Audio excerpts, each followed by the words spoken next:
थाफ्लि बना जौ लोंना हिन्जाव खावनायनि आनैया ब्रह्मआ थाफ्लि बना जौ लोंना बर'नि खुगा मेथाइखौ खनफिननायनि थाखाय गासै रायजो राजाफोरनाव निमाहा बिनांगौ। बे मेथाइनि मिउजिक भिडिअखौ थाबैनो डिलीट खालामनांगौ, नङाब्ला आनैया ब्रह्मनि हेंथायै आयेननि राहा लानाय जागोन। आरो आंनि फारसेनिफ्रायबो आरो खनगिरिनि फारसेनिफ्रायबो बिखौ डिलीट खालामनायखौ जों लुबैदों आरो बियारटा आरो खनगिरि आरो गासै माने बर' आर्टिस्ट समाजनिफ्राय बि निमाहा बिनांगौ, बिनानै बिखौ डिलीट खालामनांगौ। नङाब्ला जों बिनि उनाव जि बेबस्था लानायनि राहा थायो बिखौ जों खालामगोन आरो अलरेडि आं उकिल सासे जों बिखौ सावरायदों, नाथाय थिरांथाखौ दाबो लानाय जायाखै। थाफ्लि बना जौ लोंना बर'नि खुगा मेथाइनि दिहुनगिरि सुजुगिरि दिनेशर बर'नि दाबि। रिमेक्सआव मुंदांखा मेथाइ रोजाबगिरि आनैया ब्रह्मनि गाराङाव थाफ्लि बना जौ लोंना बर'नि खुगा मेथाइ।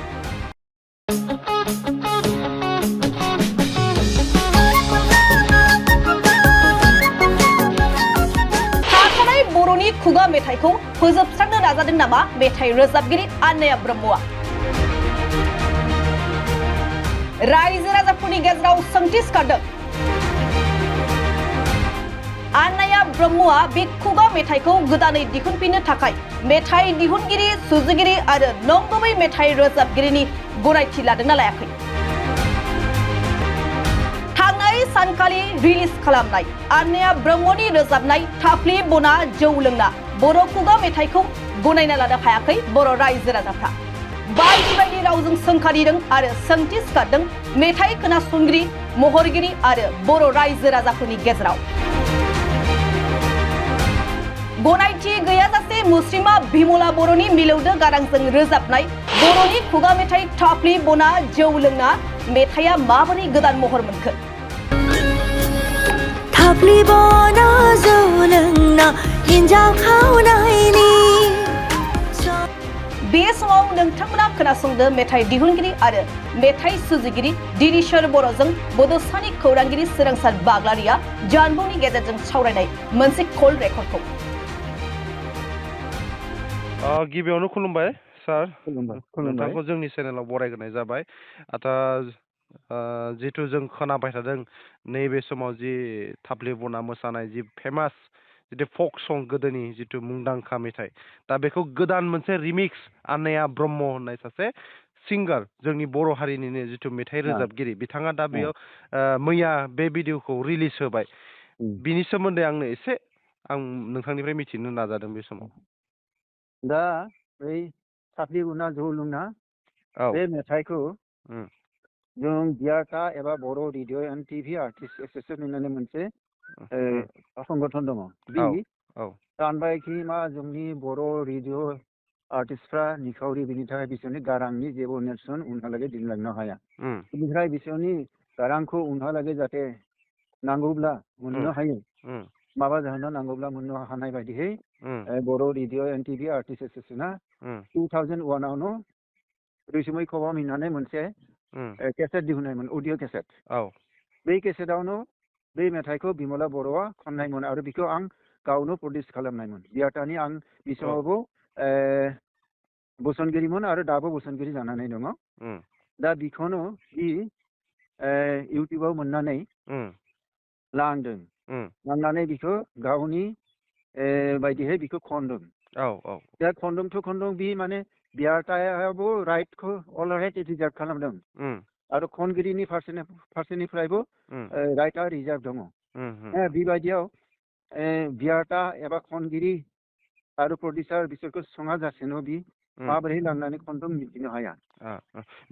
बिनि गाहाय सुजुगिरि आरो बेनि गिबि जिथु देंखो होजेननाय बिनि मुं आरो माखौ थंखौ खिथानो हागोन नामा नोंथाङा आंनो?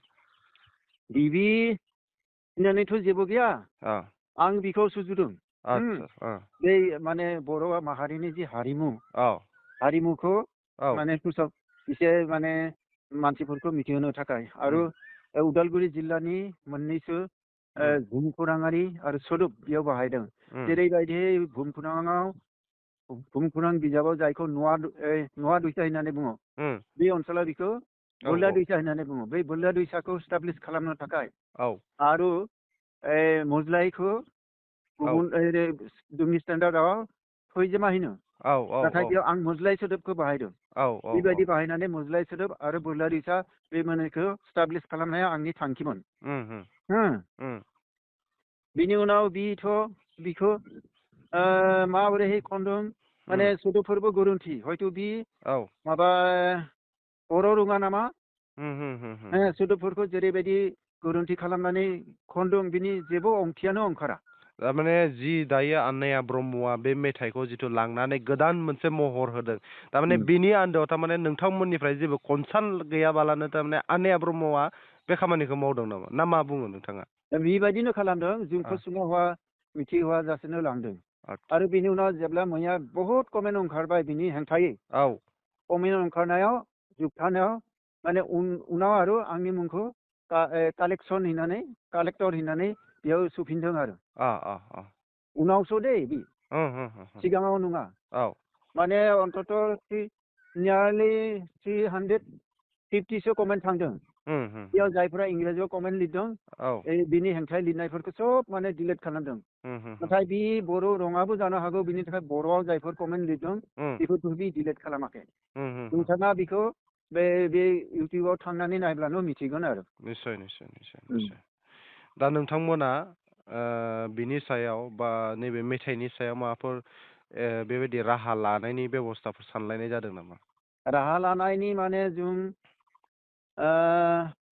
आनैया ब्रह्मनि सायाव गुबैयै जों बिखौ मोजां मोनाखै बि डिलिट खालामनायखौ लुबैदों जायनि थाखाय सोदोबनि प्रनाउन्सियेसनावबो गोरोन्थि दङ आरो माने जायफोर कमेन्ट बेफोरखौ नायब्ला बिनि भिडिअ खालामनाय बेफोरबो माने गोरोन्थि जादों होननानै बुंदों सुइट जायाखै होननानै बुंदों बर' हारिमुजों लोगोसे बेयाव सेरजा सिफुं खाम बेफोरनि दामनाय गैया जाय खुगा मेथाइआव गोनांथार बेनि थाखाय बेबायदि माने खालामनायखौ बयबो लुबैयाखै आरो आंनि फारसेनिफ्रायबो आरो खनगिरिनि फारसेनिफ्रायबो बेखौ डिलिट खालामनायखौ जों लुबैदों आरो बियारटा आरो खनगिरि आरो गासै माने बर' आर्टिस्ट समाजनिफ्राय बि निमाहा बिनानै बेखौ डिलिट खालामनांगौ नङाब्ला जों बिनि उनाव जि बेबस्था लानायनि राहा थायो बेखौ जों खालामगोन आरो अलरेडि आं उकिल सासे जों बेखौ सावरायदों नाथाय थिरांथाखौ दाबो लानाय जायाखै हयथ' सानसे साननैनि उनाव बेखौ मिथिनो हागोन नोंथांमोना आच्चा साबायखर थाबाय नोंथाङा जोंनि जिथु बे बेसांखिनि समखौ होनायनि थाखाय जोंनि चेनेलनिफ्राय नोंथांखौ रोजा रोजा खुलुमनाय आरो मान बावनाय थाहरबाय आंबो साबायखर जासिफिनबाय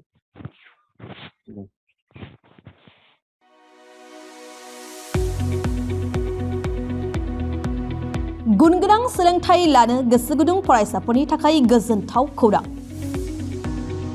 क'क्राझारनि बालागाव सेन्ट आन्स कलेजाव 2025-26 बोसोरनि थाखाय गोदानै मुं थिसननाय हाबाफारिया जागायबाय एचएस थाखोआव आरो FYUG थाखोआव फरायसाफोरनि गोदानै मुं थिसननाया सोलिगासिनो दं क'क्राझारनि साहा बालागावआव थानाय सेन्ट आन्स कलेजनि एचएस थाखोआव कमार्स आरो आर्ट्स स्ट्रिमाव इंलिश मिडियामाव गोदानै मुं थिसननाया सोलिगासिनो दं आरो बेजों लोगोसे FYUG एबा 4-year आन्डार ग्रेजुएटनि थाखायबो कमार्स आरो आर्ट्सआव गोदानै मुं थिसननायाबो जागायबाय FYUG नि आर्ट्सनि थाखाय English Bodo' Assamese political science education economics history आरो ससिय'ल'जि आयदायाव मेजर लानानै सोलोंथाइ लानो हागोन आरो बिकमनि थाखाय फाइनेन्स एकाउन्टेन्सि मार्केटिं मेनेजमेन्ट आरो HR मेनेजमेन्ट आयदायाव मेजर लानानै सोलोंथाइ लानो हागोन गुनगोनां फोरोंगिरिफोरनि सोलोंथाइ होनायजों लोगोसे बेवहाय बायदि उफ्रा सोलोंथाइबो होनाय जायो जेरै computer class spoken English course आरो गुबुन सार्टिफिकेट कोर्सफोरनिबो सोलोंथाइ लानो खाबु होनाय जायो बे कलेजाव स्पर्ट्स फेसिलिटिज लाइब्रेरी फेसिलिटिज वाइफाइनि फोनांजाब राहाजों इन्टारेक्टिभनि राहा आरो smart board classroom air condition computer lab आरो बेजों लोगोसे माखासे फरायसाफोरनो रिमिडियल क्लासनिबो खाबु होनाय जायो हौवा आरो हिन्जावफोरनि थाखाय आलादा आलादा हस्टेलनिबो सुबिदा दं। जायफोर फरायसाफोरा गुनगोनां सोलोंथाइ लानो गोसो गुदुं नोंथांमोना क'क्राझार बालागावआव थानाय सेन्ट आन्स फरायसालिमायाव मुं थिसननो हासिगोन। गोबाङै मिन्थिबावनो थाखाय नैबे जानबुं एबा कन्टेक्ट नं 6003786924 आव जगाजग खालामदो एबा सुलाद लाहरनो हागोन।